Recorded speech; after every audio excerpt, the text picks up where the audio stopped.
Hi friends, I feel like I've never seen a video looking at grenades in Apex Legends, so I thought today we could look at the stats for each grenade in Apex Legends Season 17 and work out which is the best together. You might actually be surprised at what you find out. So let's start with this table here which I put together which show the stats for each of the grenades in Apex Legends Season 17. You can see there I've put categories for the initial impact damage, the maximum damage, the radius, the ignition time and the effects that you get from the grenade in addition to the damage. Starting from the top, you see the frag grenade deals 10 impact damage and a maximum of 100 damage. The radius is 8 meters and has a 4-second ignition time, which is actually, you'll notice, the longest out of any of the grenades. Although to be fair, you can make that longer ignition time work in your favor in certain situations if you use it properly. In terms of additional effects, the frag grenade, as well as breaking doors, is the only throwable that has a pushing force that can send enemies flying. The thermite is next. You'll see it does 4 damage per tick and has an afterburn effect of 25 damage, and by afterburn I mean it still affects you after you leave the thermite, up to 25 damage. The thermite wall itself is 6 meters long and it lasts 8 seconds, and if you stay in the thermite for the whole burn time it will deal 250 max damage. That's the interesting bit for me, because to be honest, even though I've been playing the game since day one, I just hadn't realised the thermite actually has the highest damage output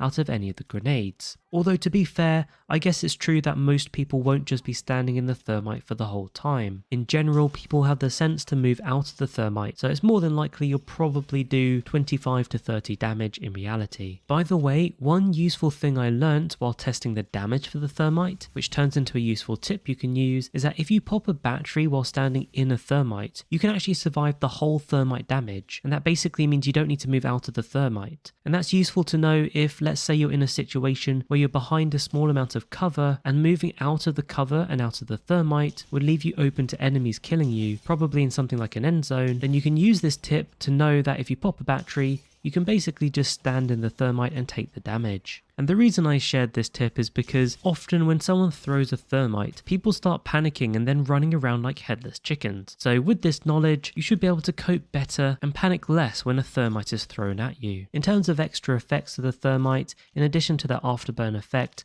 and breaking doors, you'll know you can also use it to deal damage on enemies holding a door on the other side of that door, because while it's breaking the door, it will go through and damage the enemy on the other side. Finally, the Arc Star is the last throwable or grenade that we have in Apex Legends Season 17. The Arc Star has 10 impact damage, 75 maximum damage, a radius of 8.75 meters, and a 2.8 second ignition time. Like the two other grenades, it does break down doors, but it does also have some additional unique special effects as well. As you may know, it deals a 5-second slowing effect to enemies hit by it. It's also the only grenade that you can throw and stick to enemies, and also it'll disable Trident. And there you have it, those are all the 3 grenades in the game at the moment. So what does that mean for the best grenade in Apex Legends? Well, I guess it ultimately comes down to what situation you're in. As you look at these stats, you'll see each one has its own benefit, but each of these is viable and has a great use case. So what is your favourite grenade to use in Apex Legends? Take a look at these stats and think about your experience in the game and let me know in the comments down below. I hope you enjoyed seeing some figures behind the grenades, something I know not many people show you or not many people talk about. So I hope this was useful. Don't forget to like and subscribe, and I'll catch you later.